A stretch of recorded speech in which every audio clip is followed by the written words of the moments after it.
하나님께서 우리에게 주신 말씀은 베드로전서 2장 7절부터 10절까지 말씀입니다. 베드로전서 2장 7절에서 10절까지 전사님이 읽도록 하겠습니다. 그러므로 믿는 너희에게는 보배이나 믿지 아니하는 자에게는 건축자들이 버린 그 돌이 모퉁이의 머릿돌이 되고 또한 부딪히는 돌과 걸려 넘어지게 하는 바위가 되었다 하였느니라.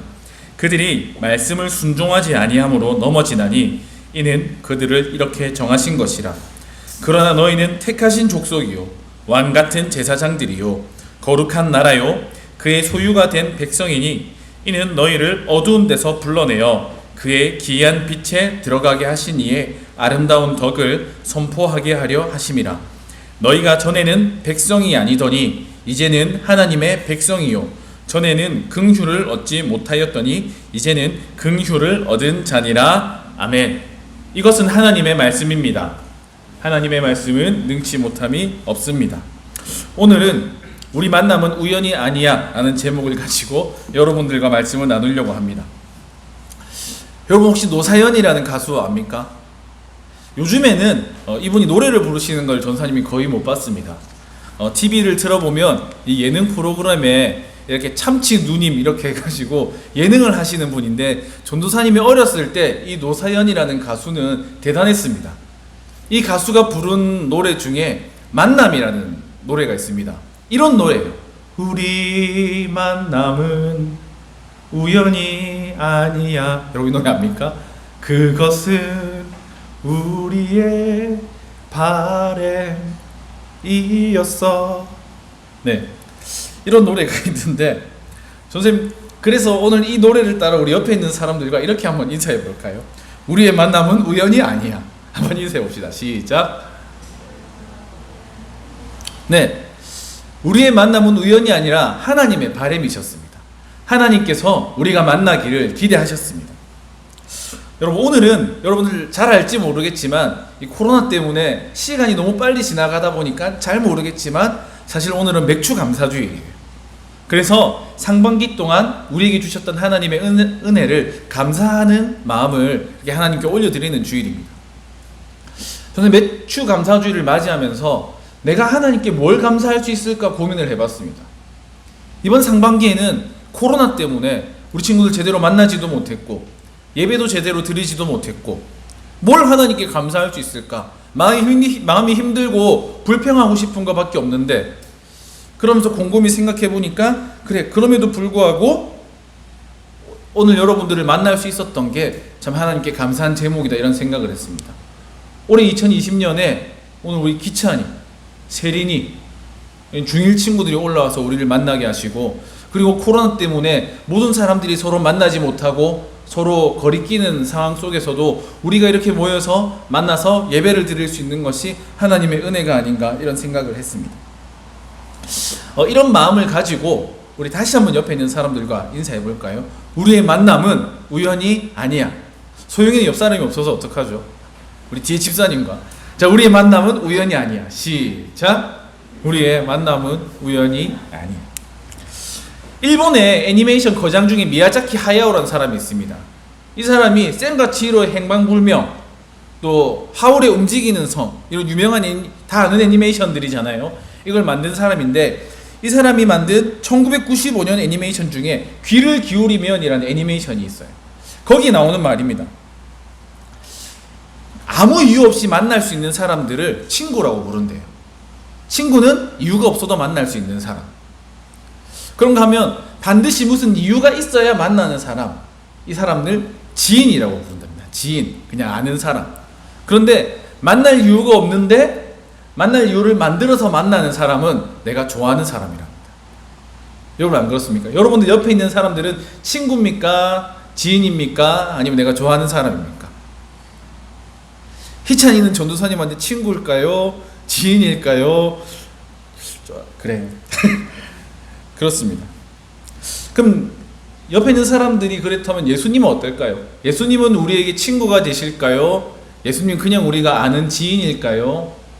지인이라는 표현을 쓰기도 좀 그렇네요. 사람이니까. 아니면 예수님 우리가 좋아하는 분일까요? 모든 사람들은 인생을 살다가 예수님을 만나는 경험들을 하게 됩니다. 교회를 다니는 사람들도 교회를 다니지 않는 사람들도 인생에서 하나님의 빛을, 예수 그리스도의 빛을 만나게 되는 경험들을 하게 됩니다. 그런데 그 시간들 속에서 예수님을 만나는 사람들이 있는가 하면 예수님을 만나지 못하고 그냥 그 밑에서 떠나가는 사람들이 있습니다. 오늘 저는 예수님을 제대로 만나면 어떤 일이 벌어지는가, 오늘 베드로전서 우리가 읽었던 말씀을 통해서 나누고 싶습니다. 두 가지를 나눌 건데요. 첫 번째는 예수님을 제대로 만나게 되면 예수님에 대한 우리의 인식이 달라진다. 그리고 두 번째는 예수님을 제대로 만나게 되면 우리를 향한 우리의 인식이 달라진다. 이 두 가지 내용을 함께 나누도록 하겠습니다. 우리가 잘 알고 있는 사도 바울은 하나님을 잘 알지 못할 때 예수님을 만나는 경험을 합니다. 사도 바울 이야기 우리 잘 알고 있죠. 작년 여름 수련회 때 우리 사도행전을 읽었잖아요. 그때 전사님이 아직까지 준석이가 했던 그 사도 바울이 예수님을 만났을 때 그 연기, 그걸 아직까지 기억하고 있습니다. 스스로 잘 기억이 날지 모르겠는데 사도 바울이 예수님을 믿는 교회를 핍박하기 위해서 다메섹이라는 지역에 가고 있었잖아요. 그때 뭘 경험합니까? 하늘에서 내리치는 강력한 빛을 경험합니다. 전사님이 어제 준석이가 한 동영상을 봤거든요. 똑같은 일 보십시오. 이렇게 하고 상처리가 뒤에 칼차고 따라오고 있었거든요. 막 이러면서 이렇게 하다가 미안합니다. 안 웃기네요. 저는 영상 보면서 많이 웃었는데 하나님의 빛을 경험하게 됩니다. 그럼 모든 사람들은 이 하나님의 빛을 경험하게 되는데 우리 말씀 한번 읽어볼까요? 베드로전서 2장 7절 8절 말씀입니다. 우리 한 목소리로 같이 한번 읽어보겠습니다. 준비 시작. 그러므로 믿는 너희에게는 보배이나 믿지 아니하는 자에게는 건축자들이 버린 그 돌이 모퉁이의 머릿돌이 되고 또한 부딪히는 돌과 걸려 넘어지게 하는 바위가 되었다 하였느니라. 그들이 말씀을 순종하지 아니함으로 넘어지나니 이는 그들을 이렇게 정하신 것이라. 아멘. 오늘 성경에 보면 오늘 특히 이 베드로전서 2장에는 성경에 나와 있는 온갖 돌들이 다 모여있는 장이에요. 재밌더라고요. 보면 여기는 건축자들이 버린 돌, 그리고 모퉁이의 머릿돌, 그리고 앞에 보면 보배로운 살아있는 돌, 그리고 8절에 보면 부딪히는 돌, 걸려 넘어지게 하는 돌, 성경에 나와 있는 온갖 돌은 다 나와 있습니다. 근데 신기한 거는 이 베드로가 오늘 베드로 전서를 적었거든요. 근데 이 베드로라는 이름이 이 헬라어로 페트로스라는 말인데 이게 돌이라는 말이에요. 돌. 베드로가 이 돌에 대한 이야기를 적었다 이렇게 생각하니까 참 재미있었는데 오늘 성경에는 예수님을 돌이라고 표현합니다. 그런데 하나님을 믿지 않는 사람들은 이 예수님을 어떤 돌이라고 표현하냐면 8절에 보니까 부딪히는 돌 이렇게 표현합니다. 그리고 걸려 넘어지는 돌 이렇게 표현합니다. 7절에는 하나님을 알지 못하는 사람들을 예수님을 건축자들이 버린 돌 이렇게 표현을 합니다. 여러분, 하나님을 알지 못한 사람들에게 예수님은 걸리적거리는 존재가 됩니다. 걸거치는 존재가 됩니다. 불편한 존재가 됩니다. 예를 들어 보겠습니다. 전도사님이 중학교 시절에 전도사님 진짜 친한 친구들이 전도사님 계속 전도를 했어요. 교회 온나? 교회 온나? 그래서 교회 몇 시에 가야 되는데 물어보니까 일요일 오전 11시에 와야 된답니다. 전도사님 마음이 힘들어졌습니다. 왜냐하면 전도사님이 일요일 오전 11시에 즐겨보던 텔레비 프로그램이 있었어요. 그게 뭐냐면 서프라이즈였습니다. 여러분들은 어렸을 때부터 교회를 잘 나온 친구들이기 때문에 이 서프라이즈 잘 모를 겁니다. 하지만 교회를 안 다닌 사람에게 일요일 오전 서프라이즈는 포기하기 힘든 거였어요. 그래서 서프라이즈 포기하고 교회 나와라 이렇게 하니까 그 교회 별로 내랑 안 맞는 것 같다 생각을 했습니다. 여러분, 이 중고등부 시절에는 이 일요일만큼 여러분들한테 좋은 날이 없잖아요. 지금 코로나는 좀 덜하긴 하지만 여러분 생일 파티, 생파 다 언제 합니까? 보통 토요일에 하고 일요일에 합니다. 친구들 만나면 언제 놀러 갑니까? 일요일에 놀러 갑니다. 우리가 쉴 수 있는 유일한 시간이 주일이잖아요. 그래서 이 중고등부 시절에는 주일에 교회 온나? 이렇게 하면 안 돼. 나 지금 놀아야 돼. 가서 재미없게 뭐 해. 교회 나오는 게 우리에게 걸리는 일이 됩니다. 조금 더 시간이 지나서 청년이 됐어요. 20살 대학에 갔어요. 야, 일요일에 교회 와라. 그런데 교회 오면 술도 마시면 안 되고 담배도 피면 안 돼. 그러면 대학생들도 고민하기 시작합니다. 교회 가니까 내가 포기해야 될 것들이 많은데 좀 나한테 걸린다. 마음이 힘들어진다. 교회 안 가야지. 직장인이 됐어요. 교회 오면 11조라는 걸 해야 된답니다. 자기 소득의 10분의 1을 하나님께 드리는 게 믿음의 고백이랍니다. 우리는 이게 당연한 일이지만 하나님을 알지 못하는 사람들에게 자신의 소득에서 10분의 1을 하나님께 드리는 것은 아주 어려운 일이에요. 큰 결단이에요. 뭐 10분의 1이나 드려야 된다고? 내가 이번 주 보험금하고 뭐 전세 계약하고 뭐 이것저것 빼고 나면 남는 돈이 없는데 10분의 1을 어떻게 드려? 아, 힘든데? 그래, 못 가겠다.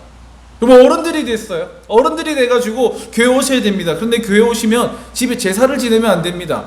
아유, 우리가 지금 30년 동안 제사를 지내온 집안인데 교회를 다니면 제사를 지내면 안 된다고요. 그거 힘든데, 어려운데.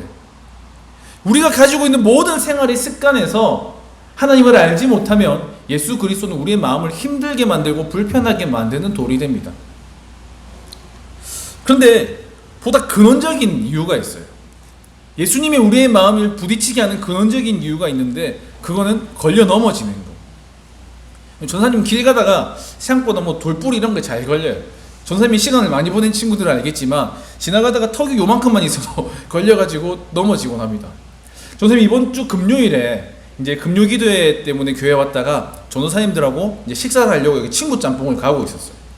이 횡단보도를 건너가는데 이 횡단보도 중간에 이렇게 흰색 줄이 쫙쫙 있잖아요. 근데 중간에 그 물감인지 페인트인지 그거를 좀 굵게 한 것 같아요. 중간에 있는 횡단보도 한 칸이 이렇게 턱이 있더라고요. 선생님 건너다가 그게 그렇게 높지도 않은데 거기에 걸렸어요. 걸려가지고 나도 모르게 아! 이렇게 소리를 질렀단 말이에요. 앞에 지나가던 사람들이 다 쳐다보더라고요.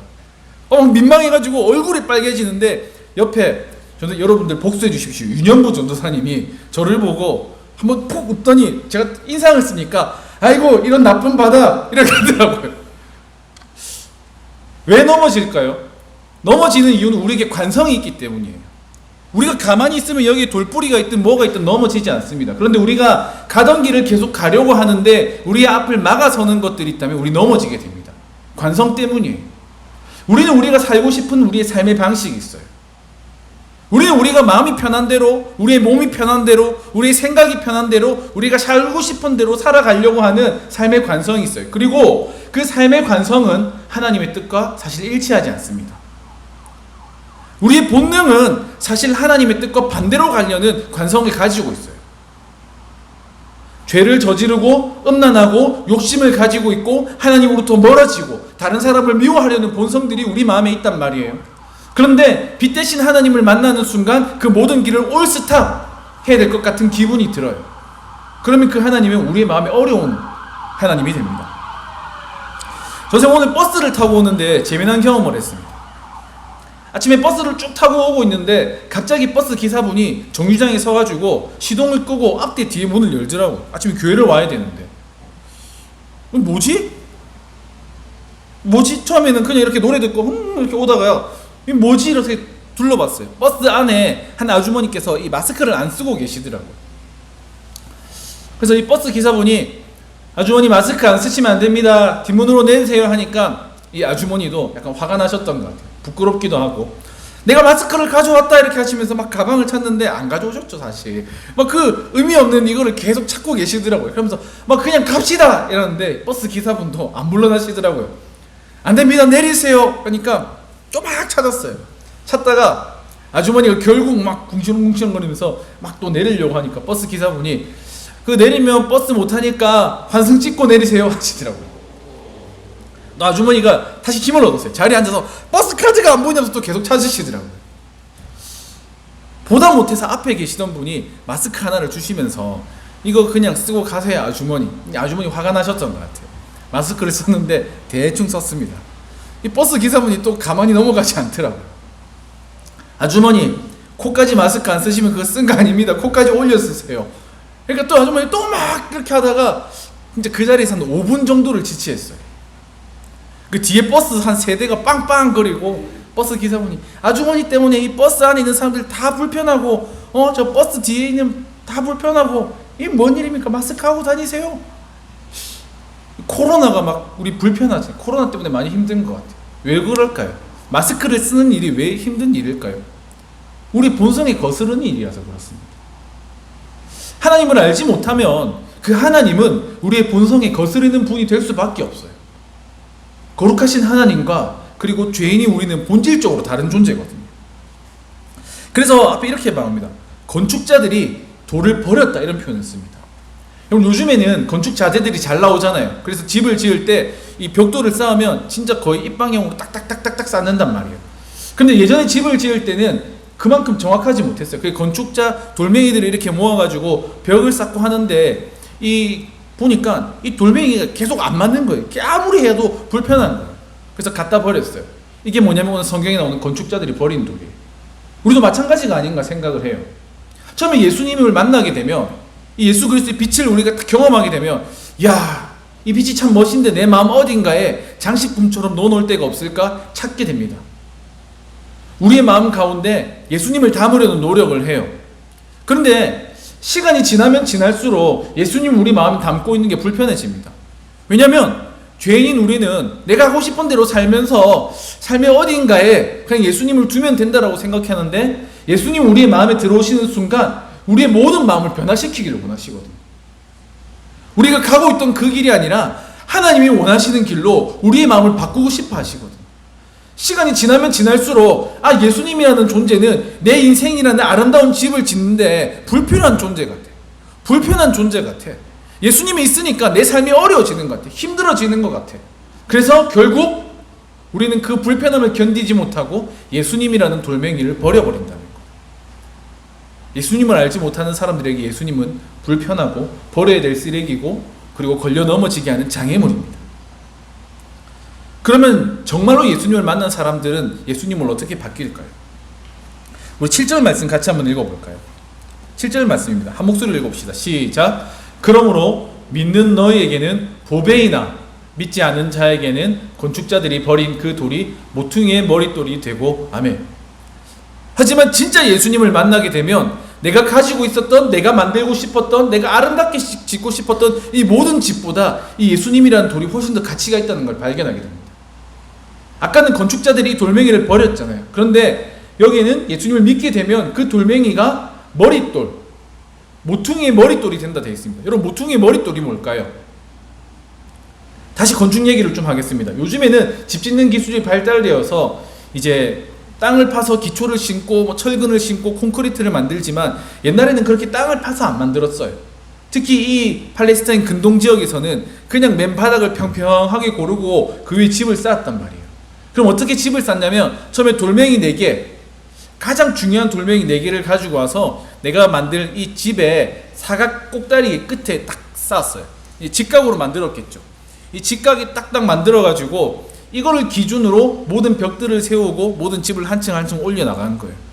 그래서 여기서 나오는 이 모퉁이 돌이라는 것을 집을 짓는데 가장 중요한 기초가 되는 돌이라는 거예요. 여러분, 어떤 사람에게 예수님은 필요 없는 쓰레기고 버려야 될 거지만 예수님을 만난 사람들에게 예수님이라는 돌멩이는 우리의 삶의 기준이 됩니다. 머릿돌이 됩니다. 그 예수님이라는 돌을 우리 마음 중간에 두고 그 돌을 중심으로 우리의 삶을 조금씩 바꿔가기 시작합니다. 로마서 1장 28절 한번 읽어볼까요? 로마서 1장 28절 함께 읽겠습니다. 시작. 또한 그들이 마음에 하나님 두기를 싫어하며 하나님께서 그들을 그 상실한 마음대로 내버려 두사 합당하지 못한 일을 하게 하셨으니 아멘. 로마서는 우리는 하나님을 마음에 두기 싫어한다고 이야기합니다. 하지만 하나님을 만난 사람들은 진짜 하나님을 만난 사람들은 예수님을 마음에 두고 그대로 살아가기를 기뻐해요. 그래서 오늘 우리가 읽지는 않았는데 베드로전서 우리가 앞에 읽었던 2장 5절에 보면 이렇게 나와 있습니다. 전사님 읽어볼게요. 앞에 2장 5절에서는 예수 그리스도를 살아있는 돌이라고 말하거든요. 너희도 산 돌같이 신령한 집으로 세워지고 예수 그리스도로 말미암아 하나님이 기쁘게 받으실 신령한 제사를 드릴 거룩한 제사장이 될지니라. 이 말대로 예수님을 만나게 되면 우리가 그 예수님과 함께 하나님께서 거하실 만한 집으로 우리가 함께 지어져 간다는 거예요. 인생의 길을 만나다가 예수님을 발견했을 때 이 불편하다 하는 사람들은 결국 예수님을 버리고 떠나가지만 예수님을 정말로 제대로 만난 사람들은 그 자리에 머물러서 예수님과 함께 하나님의 집으로 지어져 간다는 거예요. 사랑하는 여러분, 우리가 하나님을 알지 못하면 그냥 예수님은 아까 말한 것처럼 불편한 쓰레기가 될 수밖에 없어요. 교회를 다니지 않는 사람들은 그래, 2000년 전에 이스라엘에서 죽었던, 십자가에 죽었던 그 중동 청년, 그렇게밖에 될 수 없어요. 하지만 진짜 예수님을 만난 사람들에게 예수님은 누가 됩니까?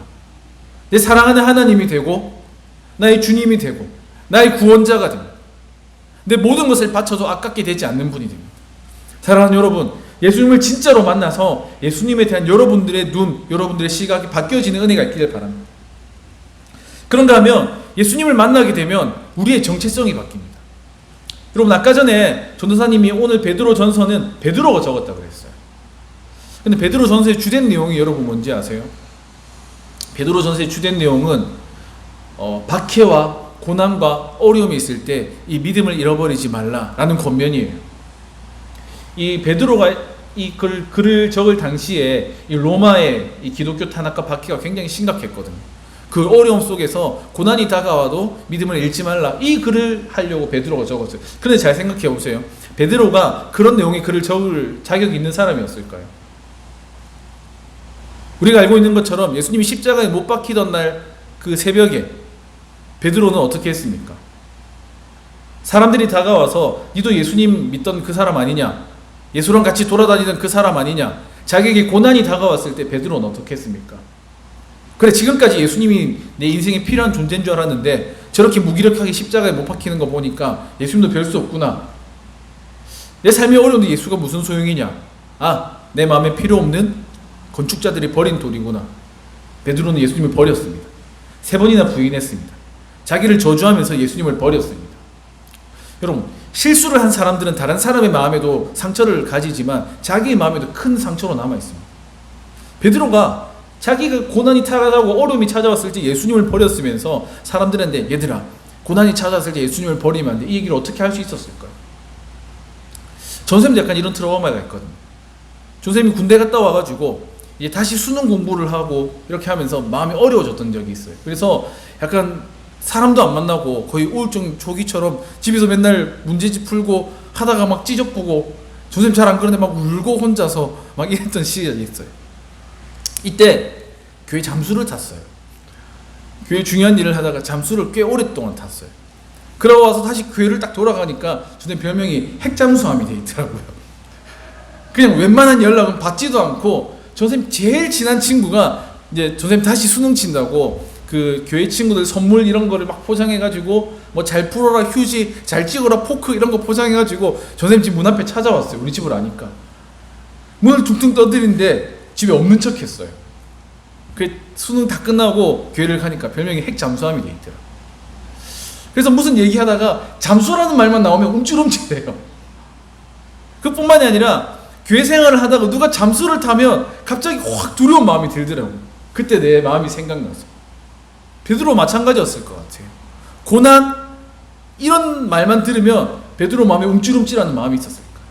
아까 바울 얘기를 잠깐 했는데 바울이 핍박을 했잖아요. 누가 누구를 핍박한다는 말만 들으면 이 바울은 자기가 옛날에 하나님을 핍박하고 교회를 핍박하던 생각이 나와서 움찔움찔했을 것 같아요. 그런데 오늘 베드로가 이렇게까지 이야기할 수 있는 이유는 뭘까요? 베드로는 새로운 정체성을 얻었어요. 왜냐하면 예수님을 제대로 만났거든요. 부활하신 예수님을 정확하게 만나고 베드로는 이전에 예수를 버리고 도망간 사람이 아니라 하나님의 예배자, 하나님을 증거하는 사도라는 새로운 정체성을 받았습니다. 우리 같이 한번 읽어볼게요. 9절 말씀입니다. 한 목소리로 읽어봅시다. 시작. 그러나 너희는 택하신 족속이요 왕같은 제사장들이요 거룩한 나라요 그의 소유가 된 백성이니 이는 너희를 어두운 데서 불러내어 그의 기이한 빛에 들어가게 하신 이의 아름다운 덕을 선포하게 하려 하심이라. 아멘. 오늘 여기서 새로운 정체성은 택하신 족속, 왕같은 제사장, 거룩한 나라, 하나님의 소유가 된 백성입니다.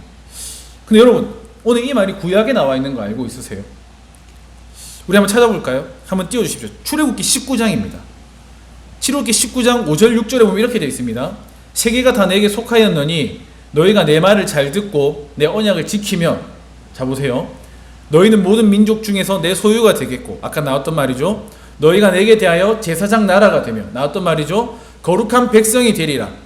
너는 이 말을 이스라엘 자손에게 전할지니라. 오늘 이 말은 모세가 이스라엘 백성을 이집트에서 탈출시키고 나서 하나님께서 이스라엘 백성들에게 하신 말이에요. 무슨 말이냐면 우리를 구원해 주시고 나서 너희를 종된 곳에서 끌어내시고 나서 지금부터 내가 너희를 새롭게 불러줄 건데 너희가 내 말을 짓고 내 언약을 지키면 내가 너희를 왕같은 제사장이 되게 할 거다. 거룩한 나라가 되게 할 거다. 내 소유가 되게 할 거다. 하나님의 백성이 되게 할 것이다. 너희가 내 말을 잘 지키면. 근데 오늘 베드로는 아니었잖아요. 그래서 이렇게 말할 수 있을 것 같아요. 하나님, 내가 하나님 말씀을 잘 지키고 하나님께서 말씀하신 것처럼 하나님을 사랑하고 이웃을 사랑하면 내가 하나님 백성 되고 거룩한 나라가 되고 이렇게 하는 거 하나님 인정하겠습니다. 하나님 근데 내 꼴을 보십시오. 저 하나님 버렸습니다. 3번이나 부인했습니다. 하나님 사랑 안 했고요. 하나님 이웃 사랑도 안 했어요. 근데 오늘 우리가 읽은 구절에는 뭐라고 되어 있는지 아세요? 그러나 너희는 택하신 족속이요 왕같은 제사장들이요 거룩한 나라요 그의 소유가 된 백성이다. 아까 뭐라고 될 것이다 했잖아요. 그런데 우리는 그렇게 살지 못했는데 하나님께서 이미 베드로에게 아니다. 너는 내가 택한 나라다. 너는 왕같은 제사장이다. 너는 이미 거룩한 나라다. 괜찮다. 내가 너희를 그렇게 되게 할 거다. 내가 이미 그렇게 작정했다. 하나님을 만난 사람들은 하나님께서 그 마음에 찾아오셔서 우리가 불편하게 살고 우리가 어렵게 살고 우리가 죄를 지으면서 살고 하나님 마음을 아프게 살고 그럴 자격을 받지 못하게 살지라도 하나님께서 우리 마음에 찾아오셔서 그렇게 살 수 있도록 우리를 바꿔주신다는 것. 그게 바뀐 정체성입니다. 밑에 나오면 10절에는 이렇게 되어 있습니다. 너희가 전에는 백성이 아니더니 이제는 하나님의 백성이요 전에는 긍휼을 얻지 못하였더니 이제는 긍휼을 얻은 자니라. 이것도 구약에 나와 있는 말이에요. 우리 호세아 1장 한번 찾아볼까요? 호세아 1장 8절 9절입니다. 전사 한번 읽어볼게요.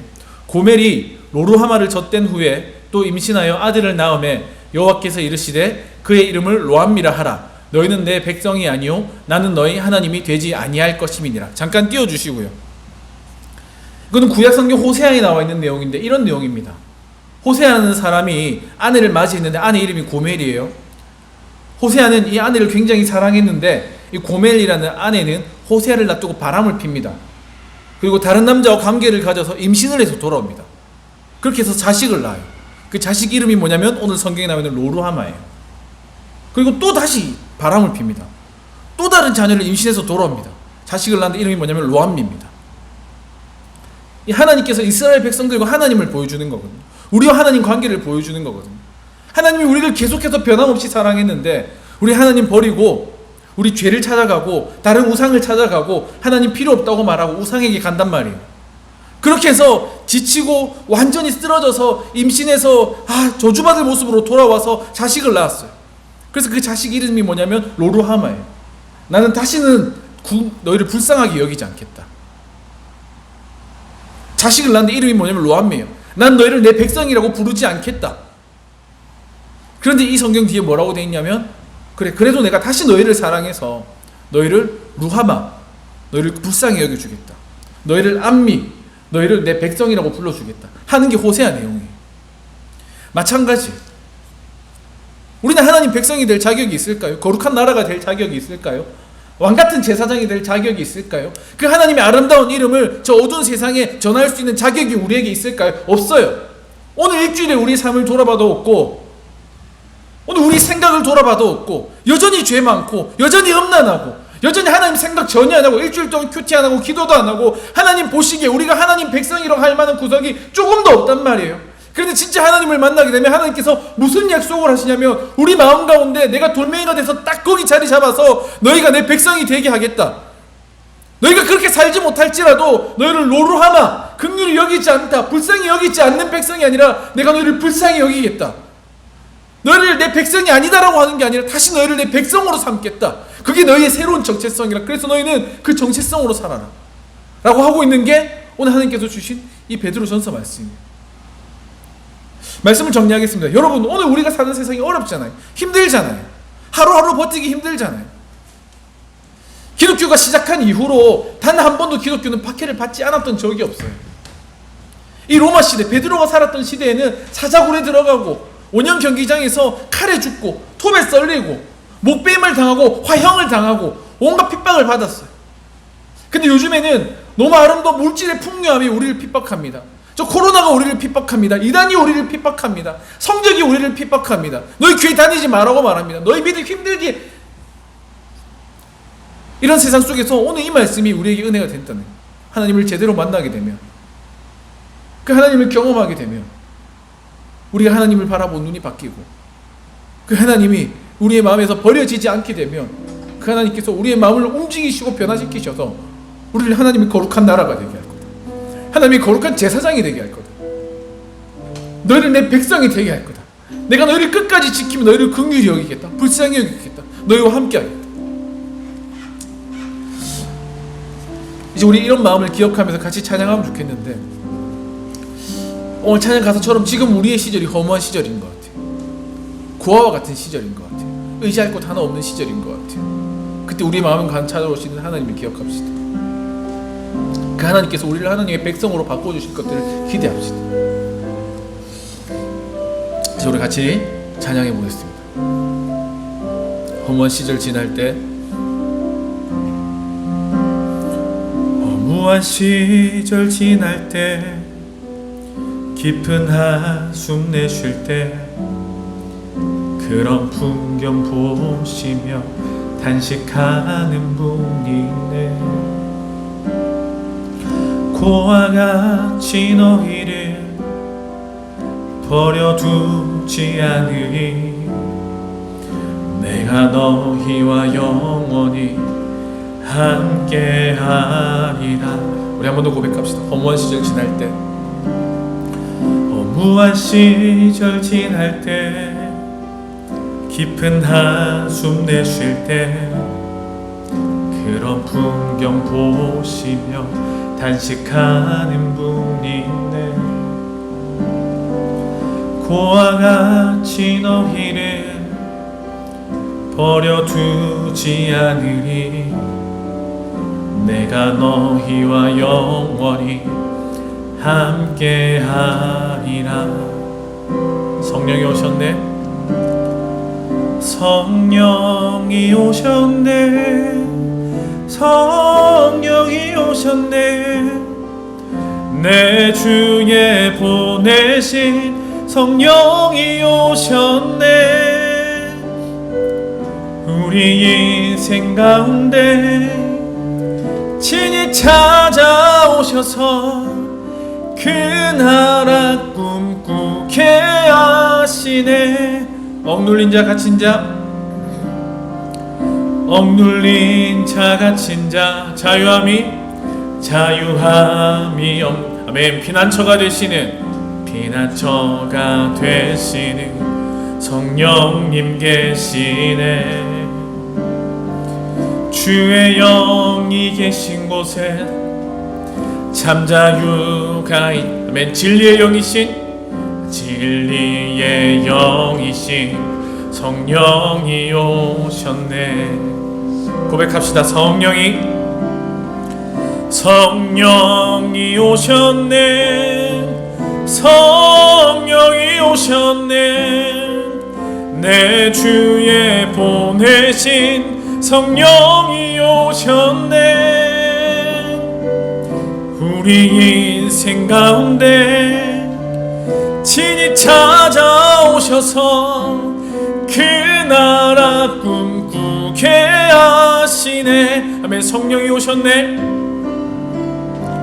성령이 오셨네. 성령이 오셨네. 내 주에 보내신 성령이 오셨네.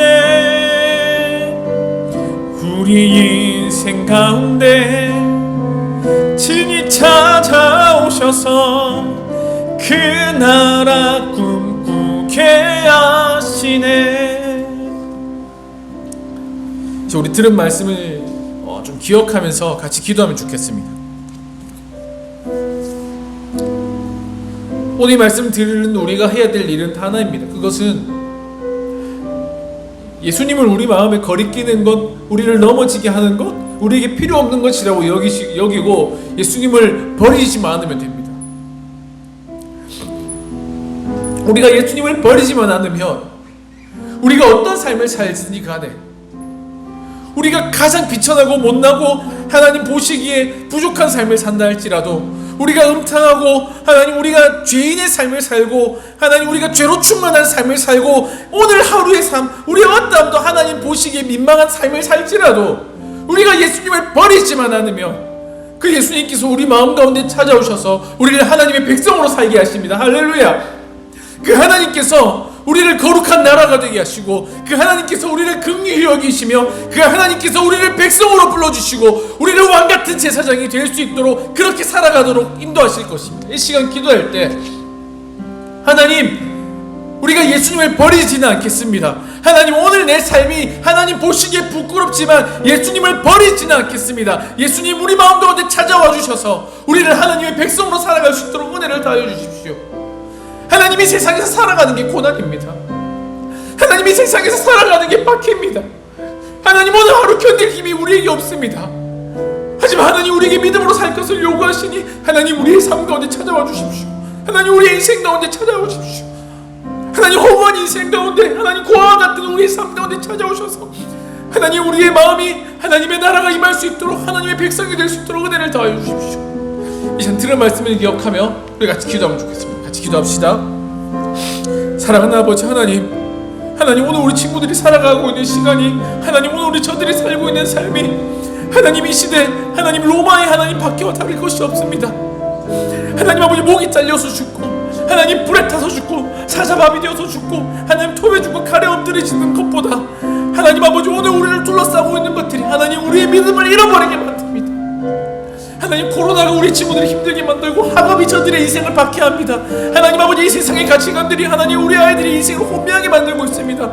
하나님, 오늘 우리가 어디로 가야 될지를 알지 못하는 인생을 저들이 살아가고 있습니다. 하나님 우리를 긍휼히 여겨주십시오.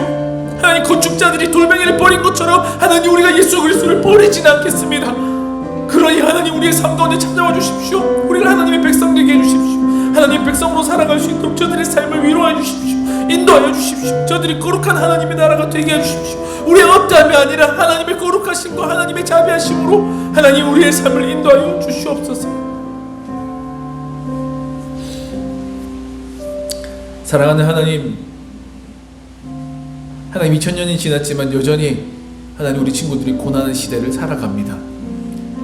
하나님, 우리가 예수님을 포기하지 않을 테니 하나님 저들의 삶 가운데 찾아오셔서 저들의 삶을 위로하시고 인도하시고 하나님의 백성으로 살아갈 수 있도록 은혜를 더하여 주시옵소서. 감사드립니다. 예수님의 이름으로 기도합니다.